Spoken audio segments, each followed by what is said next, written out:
La desena escola d'estiu Walter Benjamin de l'any 25 que hem fet aquests dies a Portbou ha significat una reflexió profunda sobre la violència. Hem partit del text de Walter Benjamin, Crítica de la violència, que és un text de 1921, però que encara ressona avui amb gran actualitat. És un text que ens mostra com la paraula violència, Gewalt, té dues accepcions i dos significats. Per una banda significa poder i per una altra violència. A partir dels plantejaments de Walter Benjamin, que situa d'alguna forma la violència que s'exerceix des del poder d'una forma legítima, en forma d'autoritat, en forma de poder legítim, etc., això ha donat peu a un seguit de reflexions que també hem considerat Hannah Arendt com ho veu des del seu llibre i concepte que titula Sobre la violència.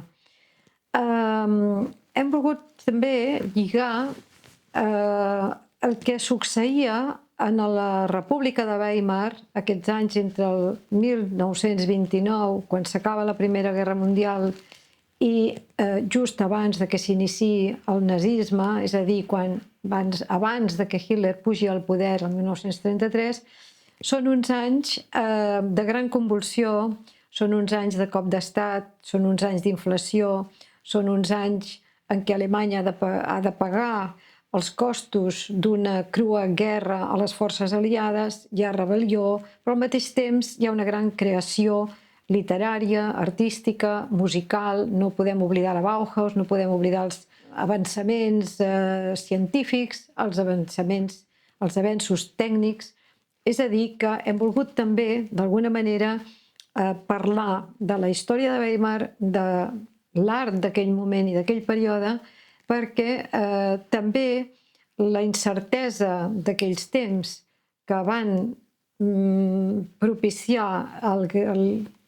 nazisme nasqués, també ens trobem en uns moments avui incerts en què fa una certa por la presència de nous totalitarismes, autoritarismes, ideologies extremes ideològicament a l'extrem de la dreta. És a dir, que hem volgut també garbellar una mica aquesta comparació entre la societat d'aquell moment, l'Europa d'aquell moment i l'Europa d'avui. Per tant, s'han analitzat a fons els textos de Benjamin, els textos de Hannah Arendt, hem tingut també Clàudia Cales, hem tingut Stephanie Townsend, hem tingut la Cari Oriol, el Pau Pedregosa, la Mila Guillet, que és una debutant però que ha fet una molt bona feina sobre si es pot dir o no el nom dels oprimits, és a dir, tota una reflexió sobre les tesis de la història de Walter Benjamin. També hi ha hagut l'aportació de Valentín Roma amb la continuació del pensament benjaminià a través de Derrida i de Gamben, a través de pensar sobre la situació de l'estat d'excepció. Hem tingut ocasió també d'obrir a propostes creatives, com per exemple el retrat sonor que Toni Costa ha fet de Walter Benjamin al piano, recreant d'alguna manera les músiques que ell podia haver sentit i acabant amb Yooka-Lee de Kurt Weill. La pel·lícula de Jacobo Zuccari, El aura del camino, L'aura del camí, va ser molt aplaudida. Ha estat una projecció molt emotiva per part de la gent perquè se centra en la ruta i el camí que Walter Benjamin va fer creuant els Pirineus. Molts dels assistents l'han fet aquesta mateixa ruta. De manera, la importància que el paisatge té en aquest trajecte, a més, amanit amb frases molt ben escollides del pensament de Walter Benjamin.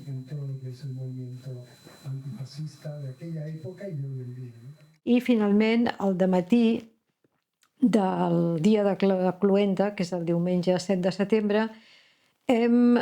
presentat un llibre de Cari Oriol amb Vicenç Villatoro que es titula Portbou, un viatge cap a on?, que reflecteix tot el pas d'intel·lectuals, escriptors per la frontera que han deixat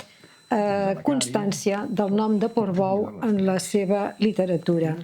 Per tant, és un recull de tipus literari, és un assaig que vincula Portbou i el seu nom com a concepte i, per tant, també és una recerca a l'entorn de la paraula. Després, hem volgut que els assistents, més de 70 i 80 avui mateix, que prenguessin consciència d'un altre holocaust del que no se'n parla gaire, que és el que van patir els gitanos. Per això ha vingut en Ricard Valentí, de l'associació Romanipès de Gràcia. Hem projectat el documental Samudari Pen. I finalment hem acabat la festa en un jardí privat que més que festa ha sigut un homenatge al poble gitano,